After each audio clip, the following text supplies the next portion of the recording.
जो बात ये रही कि 7-2 बड़ी मुश्किल से बीजेपी जीत रही थी। 7 सीटें समाजवादी पार्टी जीती है, लेकिन प्रशासन ने सर्टिफिकेट किसी और को दिया है।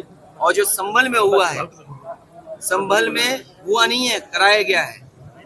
अफवाहों में होता कुछ नहीं है, अफवाहों से होता बहुत कुछ है। अगर पूरा घटनाक्रम आप देखेंगे, पहले तो 19 तारीख को फैसला सुनवाना कि उसका सर्वे होगा। जब पहला सर्वे हुआ, किसी भी मुस्लिम पक्ष के लोगों को या संभल के लोगों को किसी को आपत्ति नहीं थी, पूरा सर्वे हुआ। लेकिन पता नहीं क्यों फिर दोबारा सर्वे करने का फैसला लिया गया और दोबारा सर्वे हुआ। अगर दोबारा सर्वे की बात हुई तो कम से कम वहां पे जो जिम्मेदार लोगों थे उनसे बातचीत करनी चाहिए थी प्रशासन को, लेकिन बातचीत नहीं की।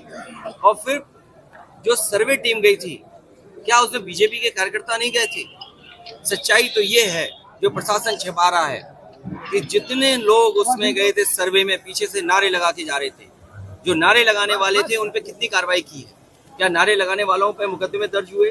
क्या नारे लगाने वाले जो सर्वे टीम के साथ गए थे, क्या बीजेपी के कार्यकर्ता नहीं थे? क्या प्रशासन की आंख बंद है इस बात को लेकर के? और सोचिए, आप पीजीआई में जाइए, नौकरी कहाँ की मिली राजस्थान के लोगों को? आप लोहिया इंस्टीट्यूट चले जाइए लखनऊ में, वहां पर नौकरी किसको मिली है? राजस्थान के लोगों को।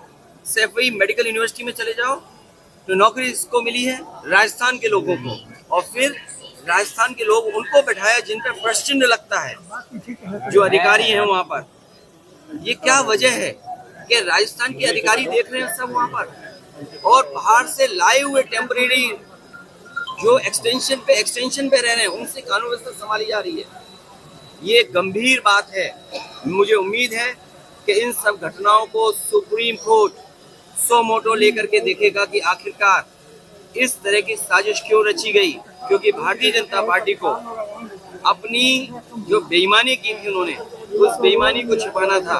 कोई दिल्ली का रास्ता इसी तरीके से दिल्ली तक पहुंचा था, कोई इसी तरीके से जहां पर अमन चैन को खत्म कर करके, भाईचारा खत्म कर करके दिल्ली तक पहुंचा था। आज लखनऊ वाले भी उसी रास्ते से दिल्ली पहुंचना चाहते हैं।